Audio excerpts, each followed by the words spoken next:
All right. So in this lecture, we're going to wrap up our discussion of the heat equation.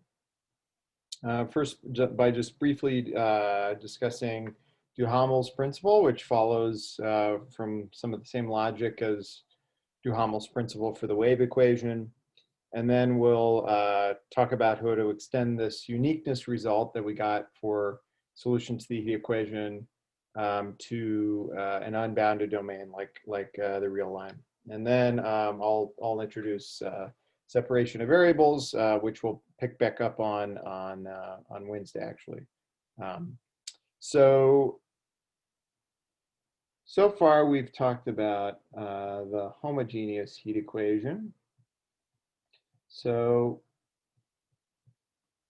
what happens when we have some forcing term in our heat equation is that we have to consider the effects of this forcing and how it's integrated by our operator. So in order to look closely at that, let's start by just considering the heat equation with a homogeneous initial condition. In this case, the fundamental solution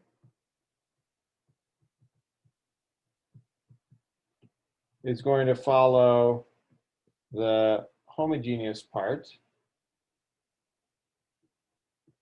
of the PDE, okay, for t greater than 0, okay? So, moreover,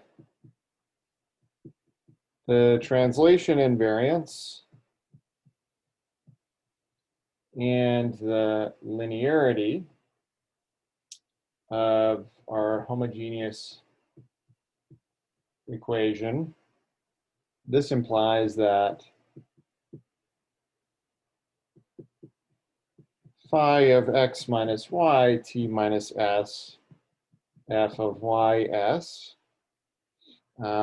for some t greater than s, y, and r, also satisfies the homogeneous heat equation, okay? And by that, I just mean the PDE, right? So we haven't really dealt with the initial condition yet, okay? But the PDE itself, just the homogeneous part, we know that we can write solutions to that PDE in that form, okay? Now, again, so this is going to look a lot like what we did to get the general solution to the homogeneous heat equation. We can sum up, right, to get something that I'll call U tilde xt parameterized by s. And this summing up, right, we can perform the sum as an integral. It's just an infinite sum over f of y s dy, okay?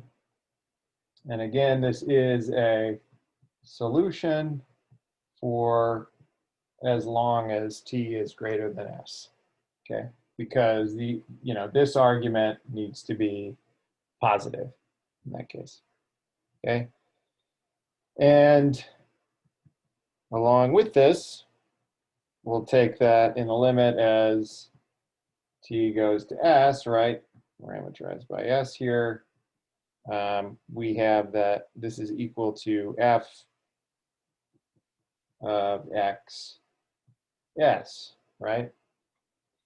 So that satisfies an initial condition that we've gotten now from our homogeneity. So this should look a lot like the idea behind Duhamel's principle in the case of the wave equation, okay? And so as for the wave equation now, we're going to integrate this from 0 to t, okay? And that should give us the effect of the inhomogeneity on our original PD. Okay, so u of xt equals integral from 0 to t of u tilde x t parameterized by s ds, right? Which I can just write as the integral from 0 to t, the integral from minus infinity to infinity of my fundamental solution, f of ys dy ds. And I can write this fully out now as the integral from 0 to t of 1 over the square root of 4 pi k t minus s, integral from minus infinity to infinity, e to the minus x minus y squared over 4k t minus s, f of ys dy ds. Okay, so this now I'm going to claim works as our solution to the inhomogeneous equation. Okay, of course we can verify this by taking the time derivative of u and the second derivative with respect to x. This is going to be equal to the integral from 0 to t of dt minus k dxx, right? Using Leibniz rule, right? I have that term.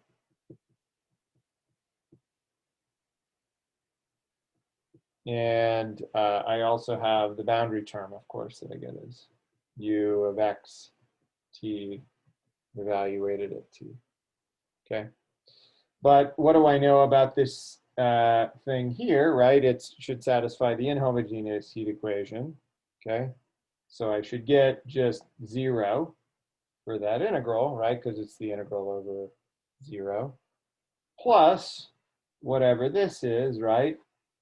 But if I go back here, I know that that should be equal to f of xt. So I get f of x t, okay?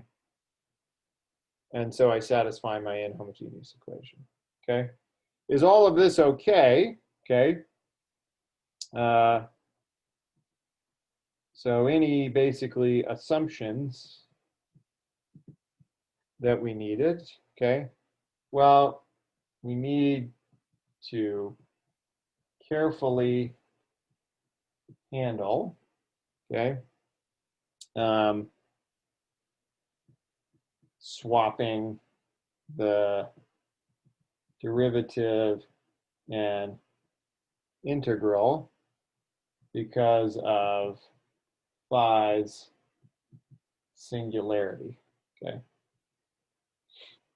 And so in order to do this, it requires an argument similar to our proof where we took phi of xt to delta x as t goes to 0. Okay, so I won't go through that because we've done that before, but that would essentially be the machinery behind that.